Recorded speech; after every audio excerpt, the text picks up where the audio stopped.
Young girls हैं ना उनके लिए अब कूल हो गया है, लाइक इट्स अ ट्रेंडी चीज़ हो गई है कि सस्टेनेबल फैशन को प्रमोट करना या सेकेंड हैंड फैशन या एथिकल कंजम्पशन, ये सारी चीज़ें उनके लिए एक बाय चॉइस बन गई है, नॉट बाय नीड। तो मेरा नाम सैरिश रज़ा है और मैं फ़ाउंडर और सीईओ हूँ बिज़बी की। बिज़बी एक मार्केट प्लेस है जहाँ औरतें अपने यूज़ कपड़े ख़रीद भी सकती हैं और बेच भी सकती हैं। बिज़बी का जो आइडिया था वो बहुत एक्सीडेंटल था, इस तरीके से कि मेरी एक दिन मैं एक फेसबुक पे स्क्रॉल कर रही थी, मैं एक डिजिटल मार्केटिंग करती थी बिफोर बिज़बी। तो एक लड़की की मैंने पोस्ट देखी जिसने अपना वेडिंग ड्रेस सेल पे लगाया हुआ था।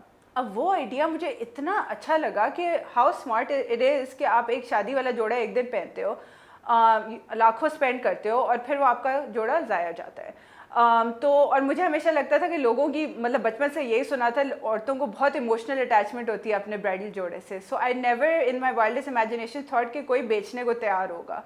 फिर मैं उस पोस्ट को फॉलो करती थी तो मैंने नीचे देखा कि थाउजेंड्स ऑफ कमेंट्स आए हुए थे ऑफ गर्ल्स वो willing to buy it.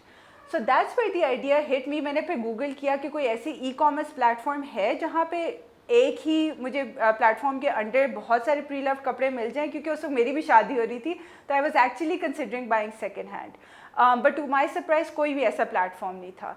And that's where I got the idea of Bizbee. हम लोगों के ऑपरेशन इस तरह काम करते हैं कि any woman sitting at home she can become a vendor on the platform. और अभी हमारे कुछ ऐसे भी वेंडर्स हैं who are earning more than 70-80,000 rupees per month through the platform. So लोगों ने इसको अपना बिजनेस बना लिया। सो वो लिस्ट अपने प्रोडक्ट्स करते हैं, जब प्रोडक्ट सेल होता है तो हम लोग खुद प्रोडक्ट पिक कराते हैं सेलर्स के घर से। So it's hassle free for the sellers. वो हमारे पास आता है, क्वालिटी चेक होता है और फिर बायर के पास जाता है। कोई भी नहीं था ऐसा जो कह रहा था कि हाँ ये आइडिया बड़ा सेंस बना रहा है, क्योंकि ऑब्वियसली हम लोगों ने सालों से, बचपन से मैंने भी ये सुना हुआ, ये उतरन वाली चीज़ और ये लंडे वाली चीज़ हमारे दिमाग में इतनी नेगेटिवली एम्बेड हुई हुई है कि कोई उस चीज़ को एक्सेप्ट करने को तैयार ही नहीं था। पर मेरी खुशकिस्मती ये थी कि जिस टाइम में मैं मार्केट में आई उस वक्त कोविड आ चुका था, और कोविड के बाद दुनिया भर में बहुत सारे इन्फ्लुएंसर्स ने और बहुत सारे सेलिब्रिटी सेकंड हैंड की तरफ आना शुरू हो गए।